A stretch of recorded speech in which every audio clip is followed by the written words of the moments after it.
Na nossa primeira unidade curricular, vamos tratar da proteção ao trabalhador, saúde e previdência social. E dentro dos conteúdos, destaco proteção à saúde do trabalhador no Brasil, normas protetivas na área do trabalho, proteção ao trabalhador na previdência social. Tanto o direito do trabalho como o direito previdenciário regulamentam normas legais e princípios que têm como escopo proporcionar melhores condições de trabalho e de vida aos trabalhadores. A política de saúde do trabalhador é amparada por documentos internacionais, como exemplo, pactos internacionais, convenções da OIT, ratificados pelo Brasil e condizentes com a Constituição Federal, seguidos da legislação ordinária nacional pertinente. Essas normas, elas seguem uma organização que é feita internacionalmente através de recomendações e convenções internacionais e quando chega aqui no Brasil, ela sofre um processo de internacionalização e elas são transformadas em decretos ou leis onde são fixadas as responsabilidades do Brasil junto à OIT, a Organização Internacional do Trabalho. Essas normas também obedecem uma pirâmide jurídica, onde a Constituição Federal ela está no topo da pirâmide e abaixo nós temos as leis, os decretos e outros diplomas, como portarias, pareceres, informações, instruções e resoluções. Contudo, a política de saúde do trabalhador, ela trata da proteção à saúde do trabalhador, que é um direito garantido ao cidadão na Constituição de 1988, que em seu artigo 200 prevê ao Sistema Único de Saúde compete, além de outras atribuições, nos termos da lei, executar as ações de vigilância sanitária e epidemiológica, bem como as de saúde do trabalhador, colaborar na proteção do meio ambiente nele compreendido do trabalho. Onde encontramos o conceito de saúde do trabalhador? Na Lei 8.080, de 19 de setembro de 1980. Estão incluídas ainda no campo de atuação do Sistema Único de Saúde, do SUS. Entende-se por saúde do trabalhador, para fins desta lei, um conjunto de atividades que se destina, através das ações de vigilância epidemiológica e vigilância sanitária, à promoção e proteção da saúde dos trabalhadores, assim como a recuperação e reabilitação da saúde dos trabalhadores submetidos aos riscos e agravos advindos das condições de trabalho. Abrange ainda assistência ao trabalhador acidentado ou portador de doença profissional, participação em estudos, pesquisas, avaliação e controle dos riscos e agravos potenciais à saúde existentes no processo de trabalho. Avaliação dos impactos que as tecnologias provocam à saúde, informação ao trabalhador, à sua respectiva entidade sindical e às empresas sobre os riscos de acidente do trabalho, doença profissional e do trabalho. Participação na normatização, na fiscalização e controle dos serviços de saúde do trabalhador nas instituições e empresas públicas e privadas, garantia ao Sindicato dos Trabalhadores de requerer ao órgão competente a interdição de máquinas, de setor de serviço ou de todo o ambiente de trabalho, quando houver exposição a risco iminente para a vida ou a saúde dos trabalhadores. Tem-se como marco para a saúde do trabalhador na área do trabalho quando foi publicada a Lei 6.514, de 1977, que deu nova redação aos artigos 154 e 201 da Consolidação das Leis do Trabalho. O capítulo da Segurança e Higiene do Trabalho assume nova denominação, passando da segurança e da medicina do trabalho, pois a expressão higiene restringia o enfoque apenas à conservação da saúde do trabalhador. A CLT, nesse aspecto, é complementada pela Portaria 3.214, de 1978, do Ministério do Trabalho e Emprego, que disciplina questões como equipamento de proteção individual, EPI, atividades e operações insalubres e perigosas, serviços especializados em engenharia de segurança e em medicina do trabalho e outros, ou seja, institui as normas regulamentadoras, documentos altamente importantes para o técnico em segurança do trabalho. Essas normas, elas regem, todo o trabalho do técnico em segurança. E vocês podem localizá-las através do sítio eletrônico do Ministério do Trabalho e Emprego. As normas regulamentadoras aprovadas indicam os padrões que devem ser seguidos pelos empregadores e têm como objetivo a adequação do ambiente de trabalho. São, por isso, de observância obrigatória pelas empresas privadas e públicas e pelos órgãos públicos de administração direta e indireta, bem como pelos órgãos dos poderes legislativo e judiciário que possuem empregados regidos pela consolidação das leis do trabalho. Então, nós temos um conjunto de 35 normas que tratam dos mais diversos assuntos a respeito, da proteção ao trabalhador. Nós temos a NR1, que fala das disposições gerais, a número 2, inspeção prévia, a 3, embargo ou interdição, a 4, serviços especializados em engenharia de segurança e de medicina do trabalho. Nessa norma indica a criação dos serviços de proteção que tem como propósito de promover a saúde e a proteção do trabalhador. A NR5, que trata da Comissão Interna de Prevenção e Acidentes do Trabalho. A NR6, também tão importante quanto as demais, que trata sobre equipamentos de proteção individual. Ela estabelece e define os tipos de equipamento de proteção individual a que as empresas estão obrigadas a fornecer a seus empregados, sempre que as condições de trabalho exigirem. A número 7, que trata dos programas de controle médico de saúde ocupacional, o chamado PCMSO. A 8 trata das edificações, requer, prever sobre os requisitos técnicos mínimos que devem ser observados na construção. A NR9 trata dos programas de prevenção de riscos ambientais, o PPRA, estabelece a obrigatoriedade de elaboração e implementação por parte de todos os empregadores e instituições que admitam trabalhadores regidos pela CLT. Já a NR10 fala sobre instalações e serviços de eletricidade. A 11, transporte, movimentação, armazenagem e manuseio de materiais. A 12, máquinas e equipamentos. Prevê as medidas prevencionistas de segurança e higiene do trabalho a serem adotadas pelas empresas em relação às instalações, operação e manutenção de máquinas e equipamentos, visando a prevenção de acidentes do trabalho. A 13, caldeiras e vasos de pressão. A 14, trata da questão dos fornos. A 15, atividades e operações insalubres. Prevê e descreve as atividades, as operações e os agentes insalubres e seus limites de tolerância e os meios de proteção que devem ser adotados pelos trabalhadores. Já a número 16 trata de atividades e operações perigosas. A número 17 trata sobre ergonomia, visa estabelecer parâmetros que permitam a adaptação das condições do trabalho às condições psicofisiológicas dos trabalhadores. A número 18, condições e meio ambiente de trabalho na construção civil. Nela estão descritos todas as diretrizes para a construção do PCMAT. Já a número 19 trata de medidas para a proteção ao trabalhador com relação ao manuseio de explosivos.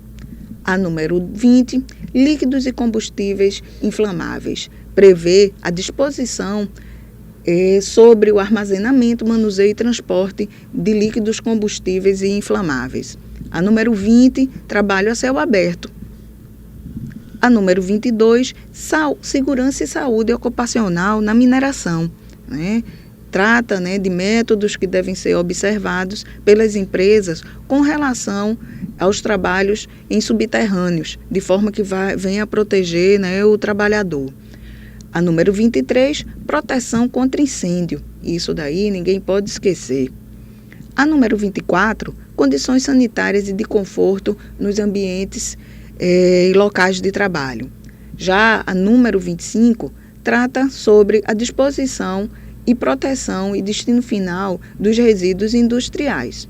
A número 26, sinalização de segurança, ou seja, vem tratar de toda a padronização das cores e formas como placas, avisos devem ser observados. A 27, aí já passamos para a questão do registro profissional do técnico de segurança do trabalho junto ao Ministério do Trabalho e Emprego. A 28, fiscalização e penalidades. Lá são descritos todos os procedimentos a serem adotados pela fiscalização de segurança e medicina do trabalho. Já a número 29 trata da segurança e saúde no trabalho portuário. A 30, segurança e saúde no trabalho aquaviário. Na 31, saúde, segurança no trabalho na agricultura, na pecuária, na silvicultura, na exploração florestal e na aquicultura, ou seja, prevê todas as medidas necessárias à proteção e organização dos ambientes de trabalho nas atividades rurais. Na 32, vamos tratar da segurança e saúde no trabalho em serviços de saúde. A 33, saúde e segurança nos trabalhos em espaços confinados. A 34, condições e meio ambiente de trabalho na indústria da construção naval e reparação naval. E por último, encontramos a norma 35, que fala sobre o trabalho em altura, recentemente revista pelo Ministério do Trabalho e Emprego. Além dessas normas que vigoraram até 2008, 5 normas regulamentadoras rurais foram revogadas pela portaria número 191. Alerta-se que os empregadores não estão sujeitos apenas às normas regulamentadoras, devendo observar outras disposições que, com relação à matéria, sejam incluídas em códigos de obras ou regulamentos sanitários nos estados ou municípios e em outras, oriundas de convenções e acordos coletivos de trabalho. Também, destacamos aqui as normas técnicas da Associação Brasileira de Normas Técnicas, a ABNT. Vários direitos sociais são assegurados ao cidadão brasileiro e estão previstos no artigo 6º da Constituição Federal, destacando-se saúde, previdência social, assistência aos desamparados, proteção à infância e à família. No Brasil, as primeiras normas previdenciárias surgem um ano antes da proclamação da República, em 1889. Foram elaborados o Decreto 9.918, onde é regulamentado o direito à aposentadoria dos empregados dos Correios, e a Lei 3.397, onde foi criada a Caixa de Socorros em cada uma das estradas de ferro do Império. Contudo, é no dia 24 de janeiro de 1923 que é considerada a data nacional da Previdência Social, quando o Decreto Legislativo 4.682 cria a Caixa de Aposentadoria e Pensões para os empregados de cada empresa ferroviária. Esse decreto legislativo foi o marco da Previdência Social no Brasil. E o que vem a ser a Seguridade Social? Um conjunto de ações que tem como objetivo assegurar o direito do cidadão à saúde, à previdência e assistência social, sendo promovida e financiada pelos poderes públicos e pela sociedade. As legislações que são referentes à Seguridade Social, vamos aqui citar a Constituição Federal de 1988, a Lei 8.212, que dispõe sobre a organização da Seguridade Social, institui plano de custeio e dá outras providências, e a Lei 8.213, que dispõe sobre os planos de benefícios da Previdência Social.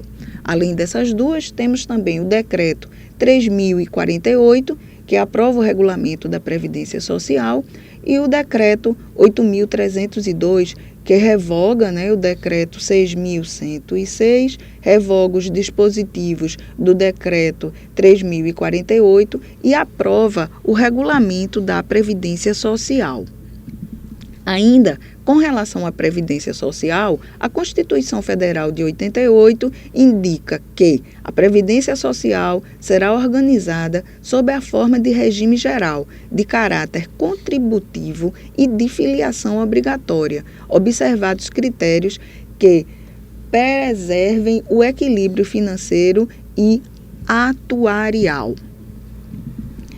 Como o sistema de previdência social pode ajudar os segurados e seus beneficiários, através de benefícios e serviços previdenciários. O trabalhador, para se beneficiar dessas proteções, tem que estar inscrito na Previdência Social e contribuir mensalmente. Quem pode se inscrever e se tornar segurado da Previdência Social? Existem 6 classes que podem, que são instituídas na lei. Empregado, empregado doméstico, trabalhador avulso, contribuinte individual, segurado especial e o segurado facultativo. As formas, Que formas de proteção ao trabalhador nós encontramos na Previdência Social? Essas formas são 3. A forma preventiva, representada por medidas preventivas de educação laboral dispostas na Lei 8.213. Na forma recuperadora, onde aqui destacam-se os benefícios substituidores de salário ou renda, como aposentadoria por invalidez, auxílio-doença, pensão por morte, serviço de reabilitação profissional. E a forma reparadora, que ela é dividida também em benefício do auxílio acidente. Aí, nesses benefícios, nós temos segurados através da Lei 8.213 e o Decreto 3.048. E quais benefícios nós temos? São vários.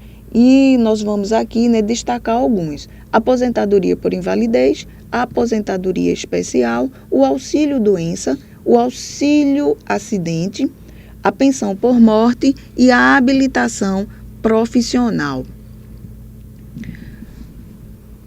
A aposentadoria por invalidez, do que é que ela trata? É devida ao trabalhador que, por doença ou acidente, for considerado pela perícia médica da Previdência Social incapacitado para exercer suas atividades, outro tipo de serviço que lhes garanta o sustento.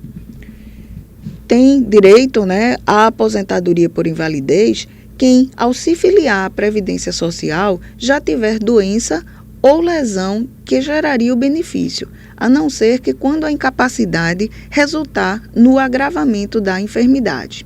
O trabalhador, para ter direito à aposentadoria por invalidez, deve cumprir uma carência mínima de 12 meses de contribuição para a Previdência Social, no caso de doença.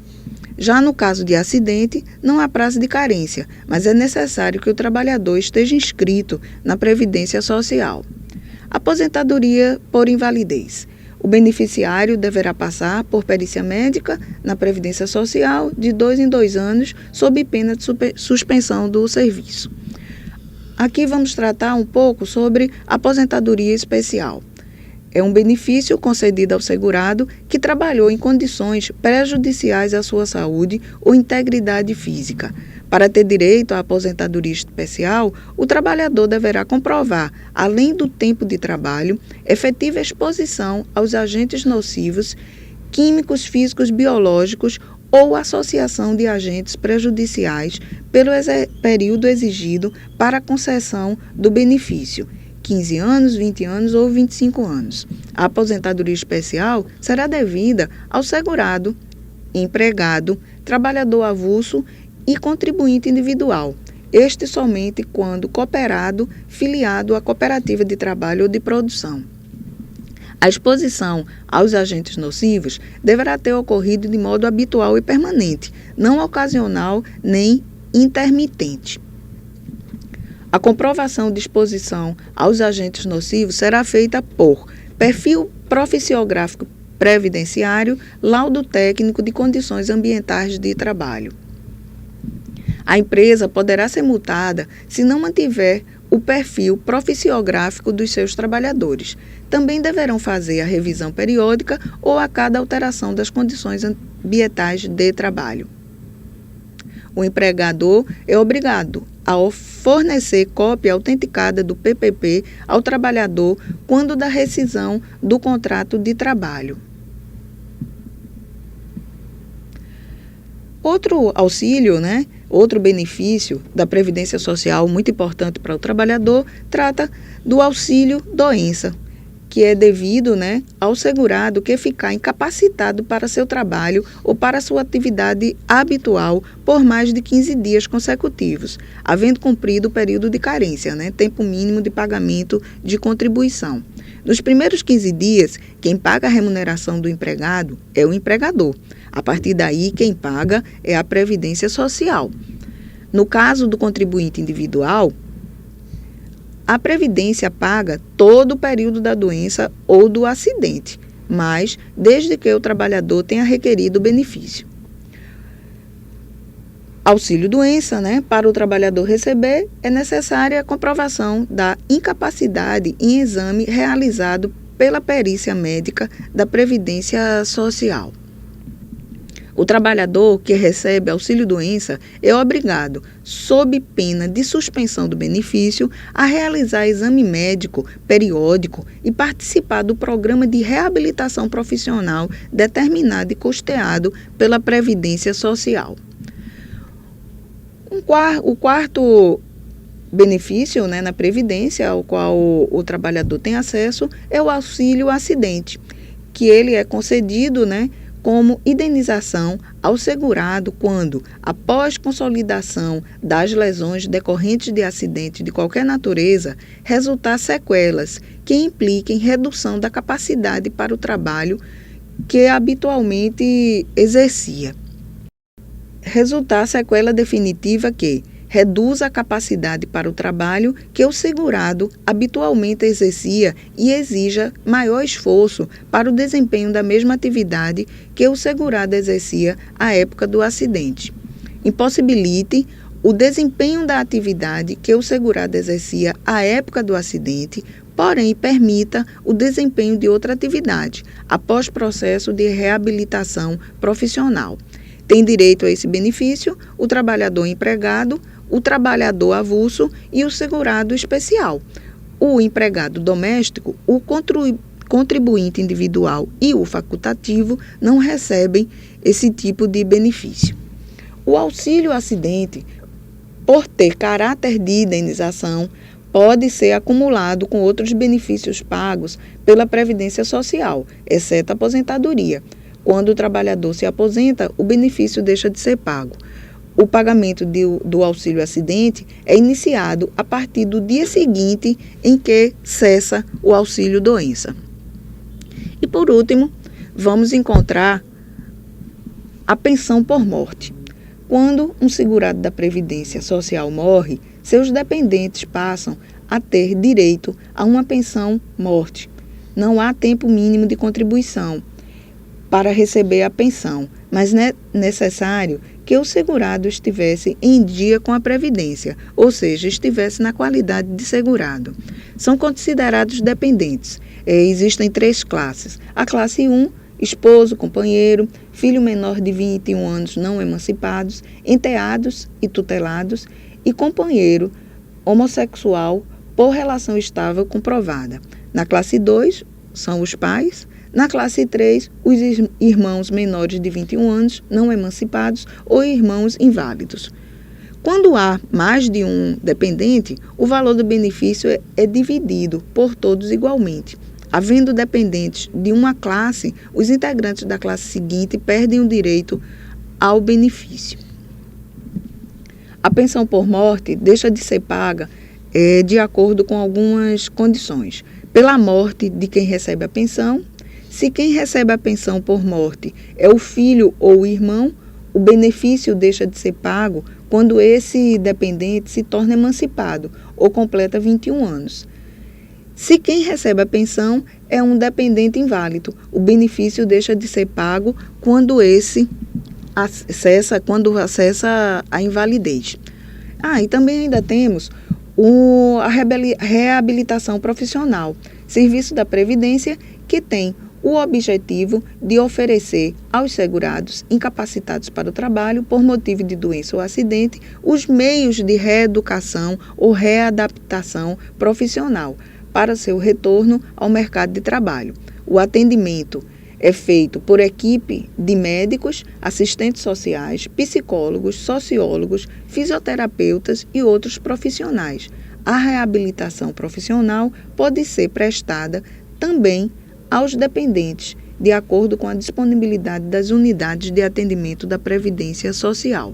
E, por fim, destacamos aqui que depois de concluído o processo de reabilitação profissional, a Previdência Social emitirá certificado indicando a atividade para a qual o trabalhador foi capacitado profissionalmente. Não há carência, para que o segurado tenha direito à reabilitação profissional.